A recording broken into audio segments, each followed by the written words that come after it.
Namaskar, everyone. So, welcome to today's meditation.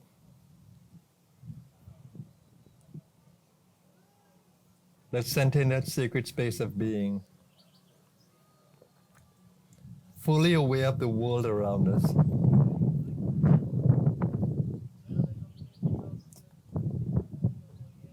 But lovingly detached from it whilst in it.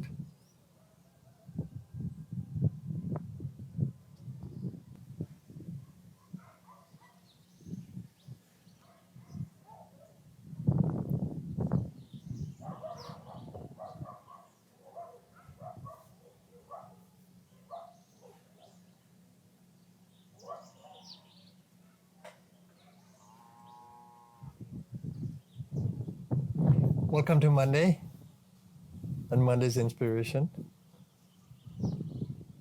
and Monday's meditation.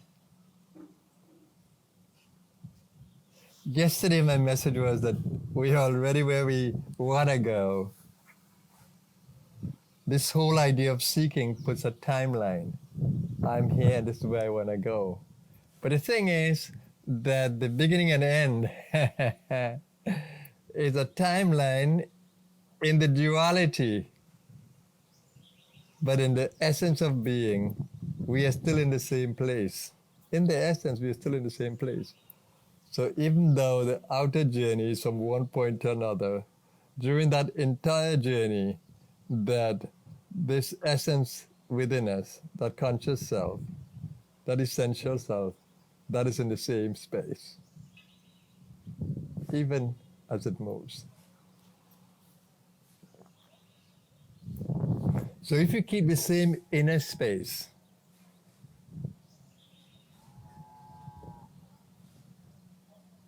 that space like the Bodhisattva, that space of that we call Turiya consciousness, the transcendental state, the joyous or rapturous transcendental state. If we can stay there, if we can taste that, then we don't shift as the world shifts. We don't change as the world changes. And even though we are witnessing beginnings and ends of things and change and transformation, we stay in that witness, conscious witness that is always blissful. And that is what the Hindus call Satchitan Anand, eternal blissful existence, or eternal blissful consciousness, or timeless blissful consciousness, or changeless blissful consciousness.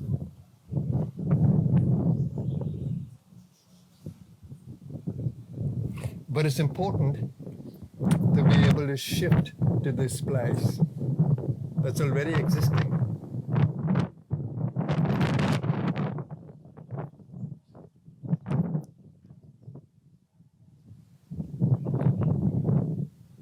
You know, there is a song, I'm the perishable body that we sing. I am not this perishable body. I am not the changing mind. I am not the craving ego. I am Atman, so sublime. Consciousness is that I am. Consciousness is that I am. Ever existing and blissfully divine. Ever existing and blissfully divine. I am not this perishable body. I am not this restless mind. I am not the craving ego. I am Atman, so sublime. Consciousness is that I am. Consciousness is that I am, ever existing and blissfully divine, ever existing and blissfully divine. So this speaks to the fourth state of consciousness, the transcendental state, the Turiya state. And it speaks to the essence of himself that is always blissful, Ananda.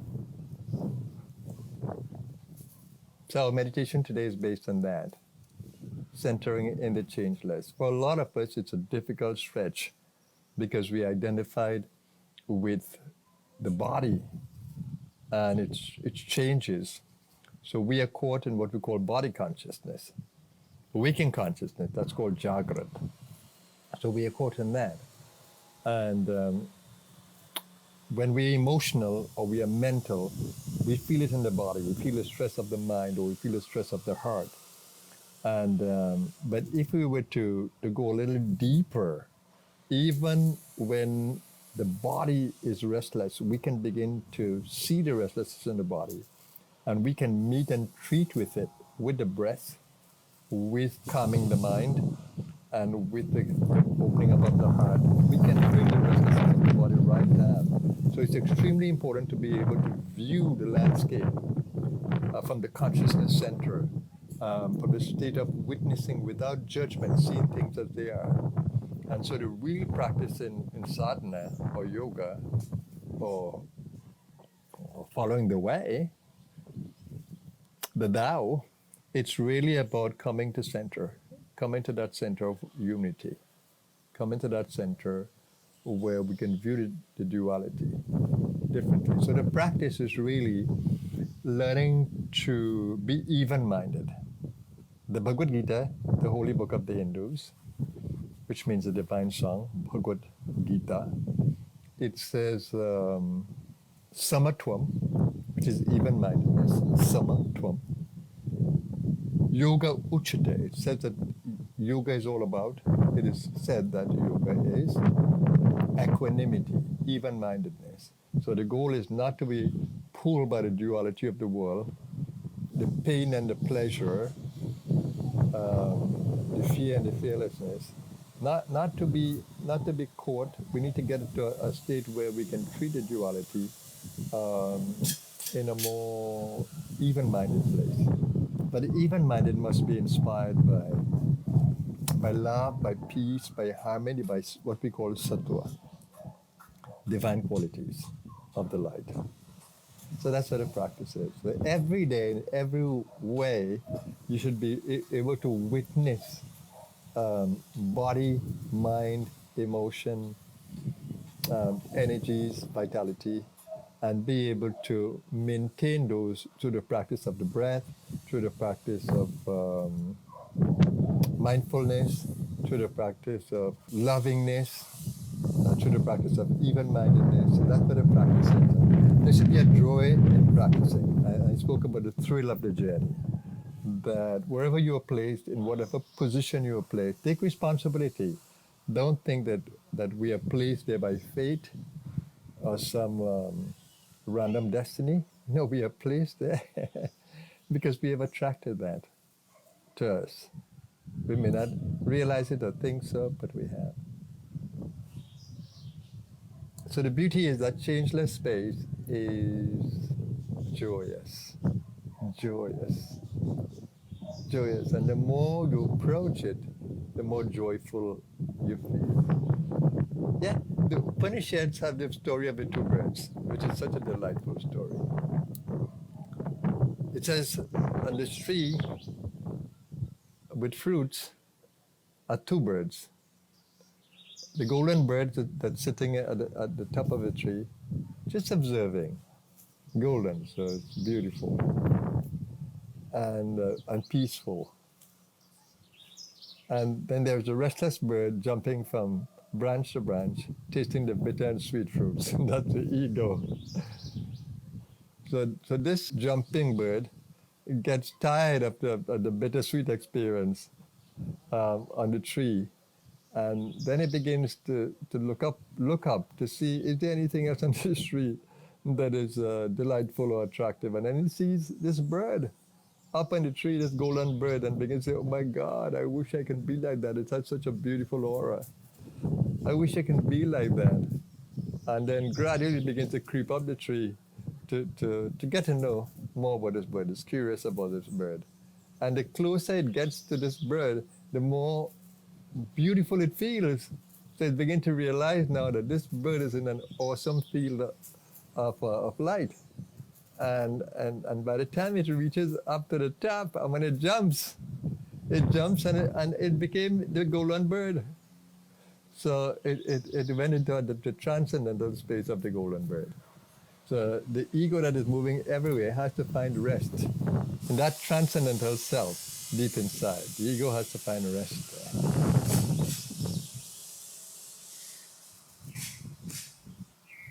So that's what we want our ego to be this morning.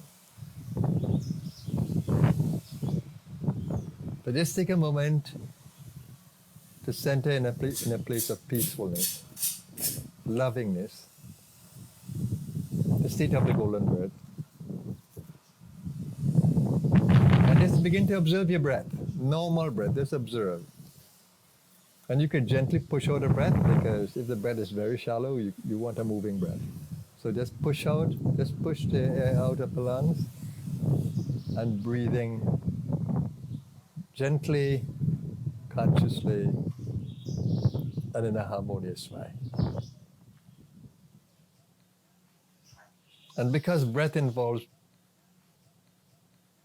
the lobes of the lower area, middle lobes and upper lobes, you want to open the belly to facilitate the opening up of the lower lobes. You want to open up the ribcage to facilitate the opening up of the middle lobes. And you want to lift the shoulders and bring it back to facilitate the opening up of the top lobes. And that's how you breathe fully. But you need to push the breath out completely if you want to take in a full breath. So all of that we can do meditatively.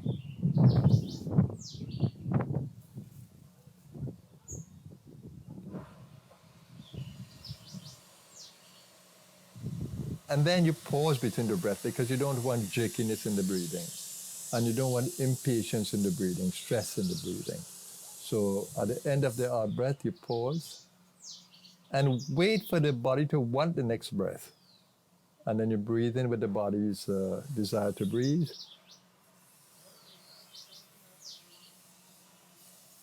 And at the end of the in-breath, you pause again to avoid any jerkiness and to create a space.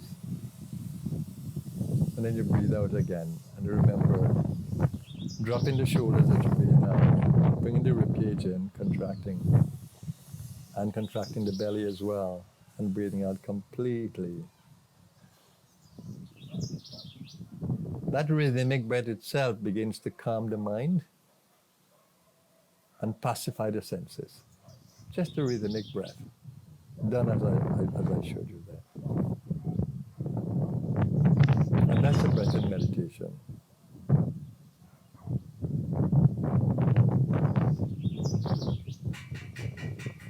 As you begin to do that and begin to become a little more conscious, it's like the restless bird going up the tree. It's giving attention up the tree. So this is giving attention to the inner space and going deeper inside. And the more you make an effort to do that, the more you begin to realize that the breath is not just moving on its own. There's an energy that moves the breath, prana apana. And when you get deeper inside, you'll begin to actually feel this harmonious energy of prana apana, because you have brought the breath into a rhythm.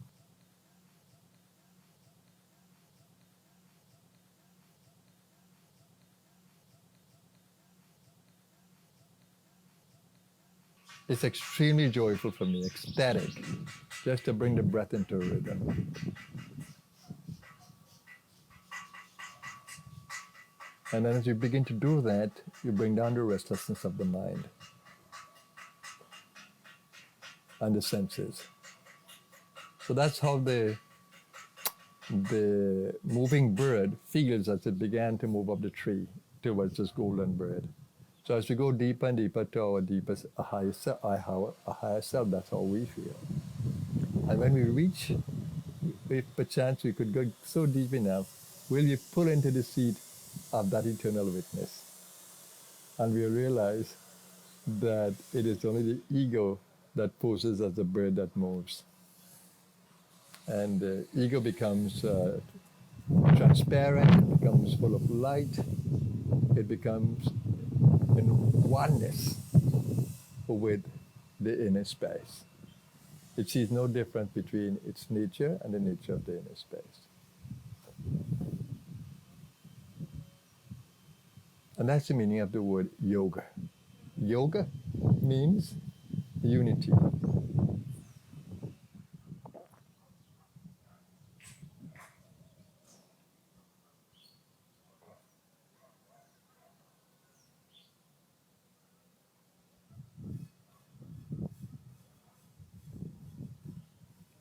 And then there's a magical mantra of Soham.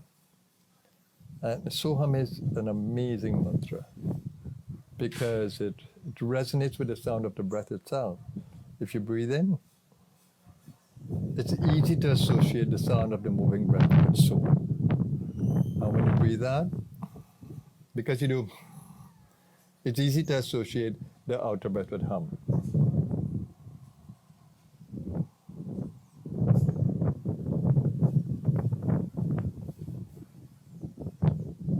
So you allow this repetition of Soham with the breath, letting it resonate with the sound of the breath. So your mind is taking up with the rhythmic sound of the breath and with the So and the hum. And the mind gets to go even deeper into relaxation, into a stress-free mode of being.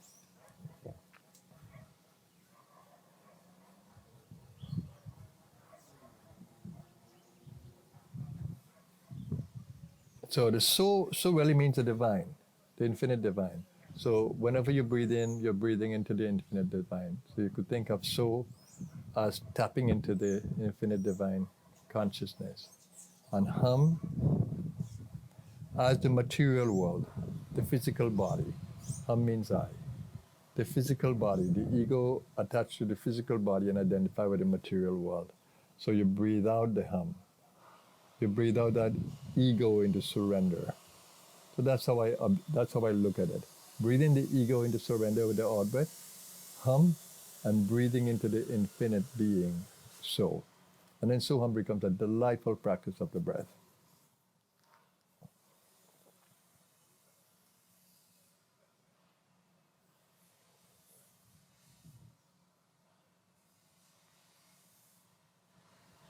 The mystical literature says that the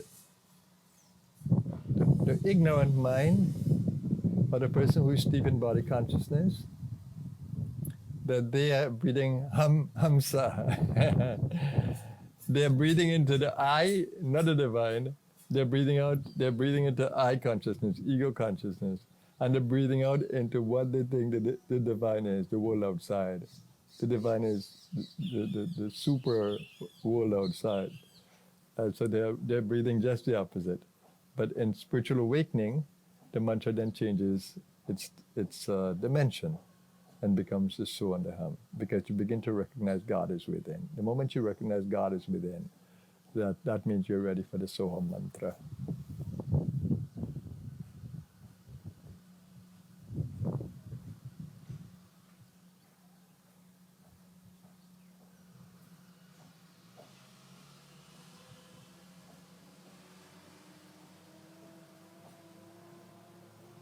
If you just take a moment, you can join me in the inner space.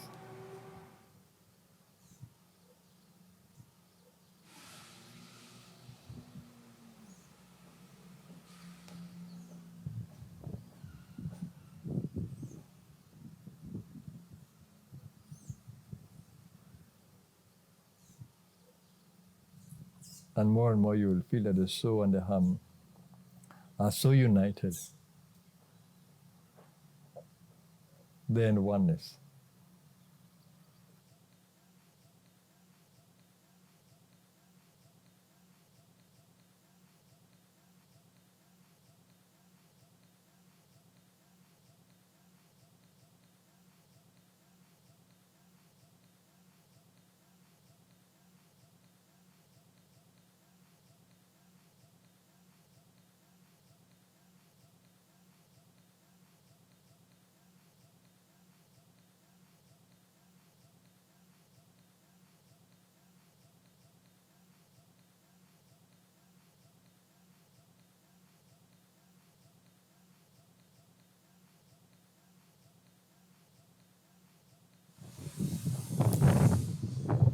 Can you taste that inner space with me?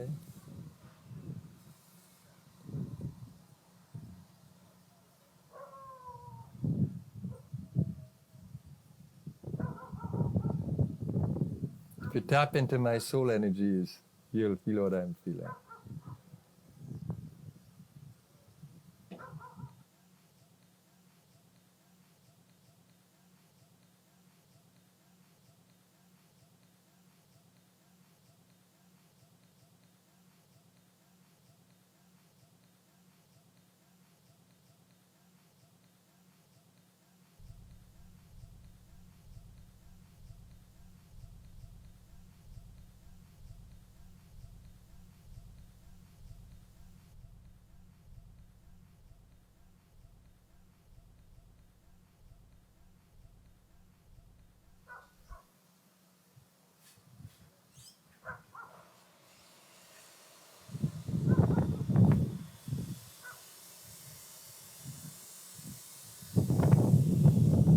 And when I want to come back into activity, I just bring the conscious breath back, the gross breath.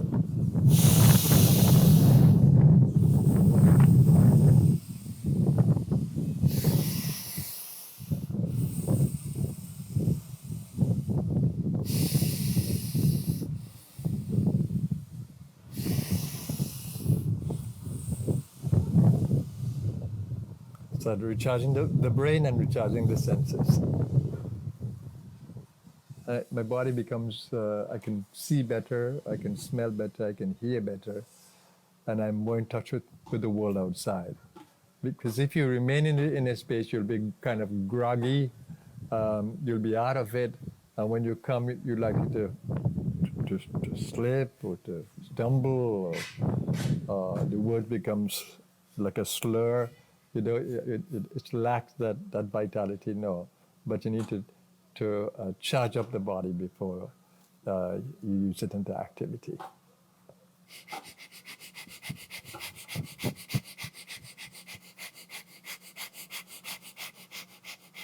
And that's my process of waking up the energy to the chakra centers and building the vitality throughout the body.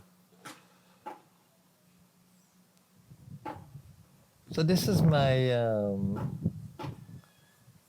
little meditation with you. So let's do a little prayer for the world, a little meditation for the world. Let's open up our consciousness to the world around us, to all living things, to the plants, to the animals, to the trees, to the earth, to the sky, to the wind.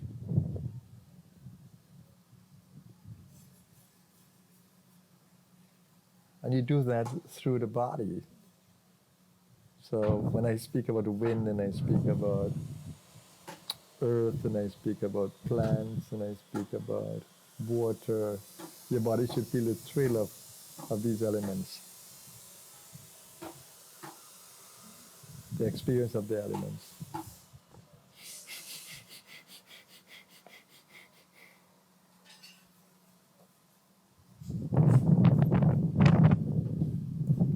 And let's address that infinite self. Oh, infinite self, you're within me and you're around me. You're everything that I am, and you are everything that is. I salute your presence as the ego. I salute your divine presence. I know you are there. I know that you are the essence of grace. I know that you are in a play creating me, the ego. I ask that I get the wisdom to see your play. The Gayatri Mantra says, Dhiyona prachodayat. That illumine my intellect. Illumine my intellect, O Divine Self, in your perfect way, through your grace. And give me the strength to make the wise effort and to remember you, that you are at the center of all things. And give me the wisdom not to follow the ego in being carried away.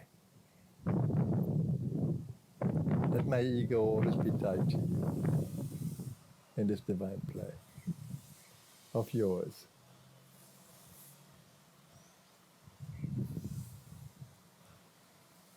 I wish to pray in you for the world, to open my heart in you for the world. Let there be peace.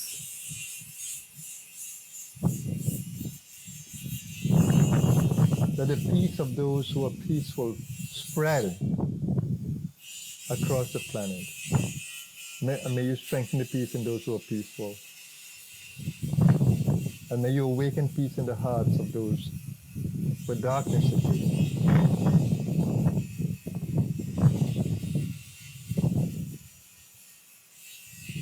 May you awaken us all to your divine presence. May more and more beautiful souls incarnate in this world, that it may continue to grow in consciousness through your will. Thank you for giving me the consciousness to cry,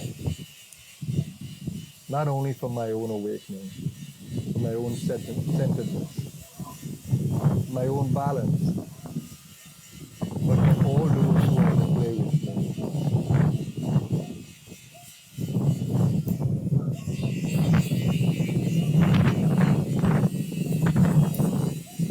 May we all grow mindful of you and your grace. Thank you, Infinite One.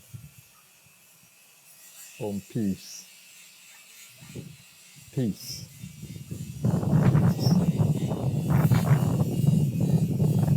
So thank you everyone for joining.